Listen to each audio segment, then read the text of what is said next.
भारत सरकार के नियम के हिसाब से रंगरेज मिथिला की प्रस्तुति अब हम देखते हैं। नाट्यवेद का नाट्यकर्म हम कलाकारों से परिचय बाद में कराएंगे।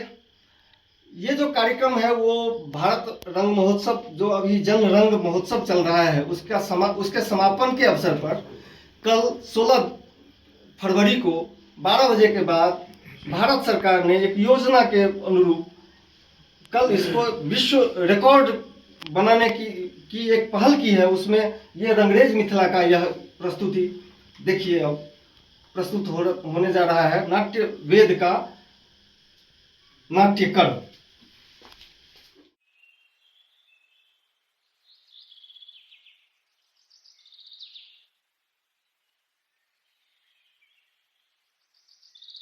इंद्रो वाहसं माजच्छतु उग्रा वाहसन्तु भावो न दक्षा जथा सथ असौ जाशेन। पूर्व रंग समाप्त हो चुका है। चलो अब जो कुछ सीखा है उसका अभ्यास करो। यह नवीन प्रयोग है, इसमें तनिक भी चूक नहीं होनी चाहिए।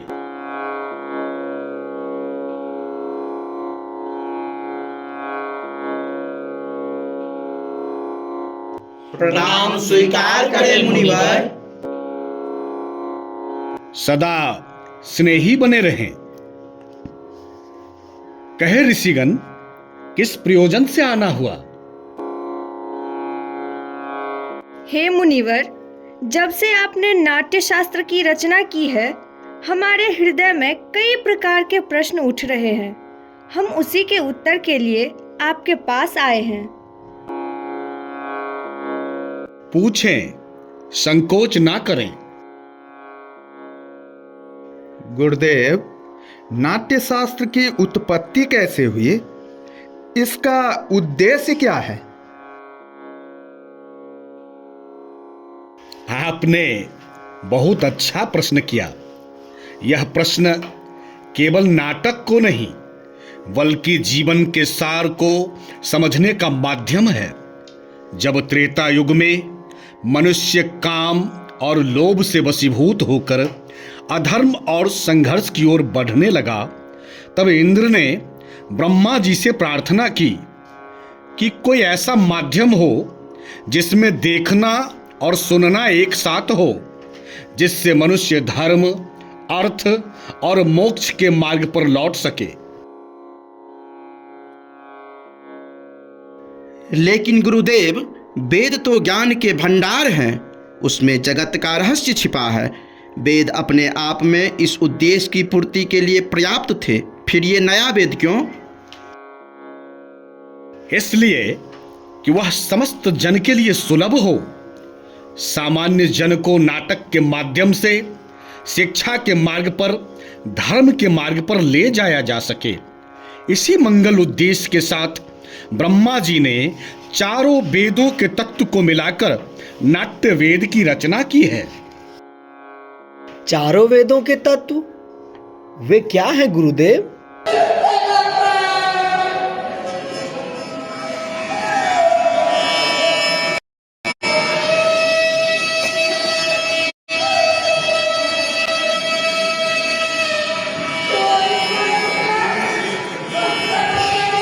नाटक में ये जो पाठ सुन रहे हैं आप, ब्रह्मा जी ने इसे ऋग्वेद से लिया है।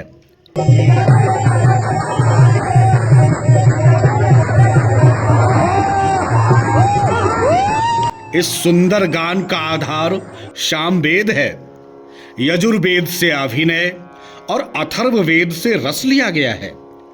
चारों वेदों के अंगों को लेकर नाट्य शास्त्र की उत्पत्ति की है। गुरुदेव, तो क्या नाटक केवल देवताओं के लिए बनाया गया है?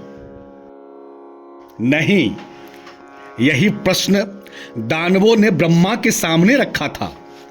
तब ब्रह्मा जी ने उत्तर दिया था कि नाट्य शास्त्र तो सबके लिए है। यह देवताओं, दानवों और मनुष्यों के समस्त शुभ अशुभ कर्मों को दिखलाने वाला है। नाटक तो दुख से, थकावट से तथा शोक से पीड़ित लोगों को आराम देने वाला है। इसमें तो सारे रस भावों, शास्त्रों, शिल्पों और कार्यों का समावेश है। ऐसा कोई ज्ञान नहीं, ऐसा कोई कार्य नहीं जो नाटक में ना दिखे। अद्भुत, समस्त सृष्टि का समावेश, लौकिक और अलौकिक भी, बहुधर्मी भी, सारे प्राणियों के भावों की प्रतिनिधि कला। हाँ ऋषिगण, नाट्य को सभी कलाओं का उद्गम कह सकते हैं, या फिर कह सकते हैं सभी कलाओं का संगम। मुनिवर, नाट्य कला तो अद्भुत कला है। यह उतना ही जरूरी है जितना जीवित रहने के लिए सांस लेना। फिर हमारा समाज इसे गंभीरता से क्यों नहीं लेता? कला कर्म को अनावश्यक क्यों समझा जाता है?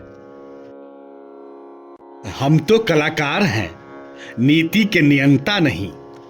कला कर्म करना हमारा धर्म है। हमारे विषय में, हमारी कला के विषय में तो नीति नियंताओं को विचार करना होगा। प्रयोग के साधन और अवसर उपलब्ध कराने होंगे। नाटक केवल कला नहीं है, यह समाज का दर्पण है। यह मानवता को सत्य के मार्ग पर ले जाने का साधन है। रंगमंच जाति, धर्म, भौगोलिक सीमाओं से परे जाकर समग्रता में मानवीयता की बात करता है। आज भी रंगमंच समाज में विषम परिस्थितियों को दूर कर समाज में समता का भाव लेकर आता है। ये भाव निसंदेह धरती को स्वर्ग बना सकता है। निसंदेह मुनिवर, कला विहीन समाज तो पशुओं का समाज होता है। इसी आशा और अपेक्षा के साथ कि समाज कला और कलाकारों को वह स्थान दे जिसके वे अधिकारी हैं, मैंने नाट्य शास्त्र को पंचम वेद कहकर पुकारा है। पंचम वेद, समस्त वेदों का ज्ञान।